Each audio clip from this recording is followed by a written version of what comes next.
বাংলাদেশে বিদেশিদের নিয়ে বিনিয়োগ সম্মেলন চলাকালে গত ৮ এপ্রিল হুট করে দুই দেশের মধ্যকার ট্রান্সশিপমেন্ট চুক্তি বাতিলের ঘোষণা দেয় ভারত। ফলে ভারতীয় বন্দর ব্যবহার করে তৃতীয় দেশে পণ্য রপ্তানির সুবিধা হারায় বাংলাদেশ। অন্যদিকে গত মঙ্গলবার ভারত থেকে স্থলবন্দর দিয়ে সুতা আমদানি বন্ধ করেছে বাংলাদেশ।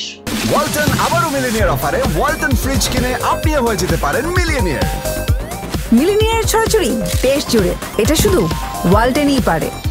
এতদিন বেনাপোল, ভোমরা, সোনা মসজিদ, বাংলা বান্ধা, ভূমিবাড়ি স্থলবন্দর দিয়ে সুতা আমদানির সুযোগ ছিল। প্রশ্ন উঠেছে, বাংলাদেশ ভারতের বাণিজ্যে টানাপোড়েনে ক্ষতিগ্রস্ত কারা আর লাভবান হচ্ছে কারা? প্রতিবেশী দেশের এমন একতরফা পদক্ষেপকে অস্বাভাবিক বলে মনে করছেন খাদ্য সংশ্লিষ্টরা। যদিও বাণিজ্য উপদেষ্টা শেখ বশিরউদ্দিন বলেছেন, ভারত হঠাৎ করে ট্রান্সশিপমেন্ট বাতিল করলেও বাংলাদেশের সমস্যা হবে না। তবে ভারতের ট্রান্সশিপমেন্ট বাতিলে বাংলাদেশি পণ্য পরিবহন খরচ ২,০০০ কোটি টাকা বেড়েছে।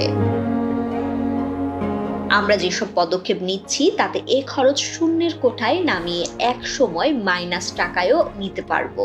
বাণিজ্য উপদেষ্টা বলেন, বিভিন্ন খাতের ব্যবসায়ীদের সঙ্গে কথা হয়েছে, নিজস্ব ব্যবস্থাপনায় আমরা সংকট কাটানোর চেষ্টা করব।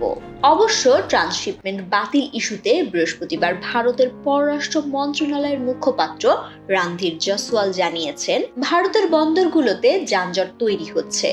২০২০ সালের ২৯ জুন বাংলাদেশ ও ভারতের মধ্যে ট্রান্সশিপমেন্ট চুক্তি হয়, কিন্তু গত ৮ এপ্রিল একতরফাভাবে সেই চুক্তি বাতিল করে ভারতের central board of indirect taxes and customs.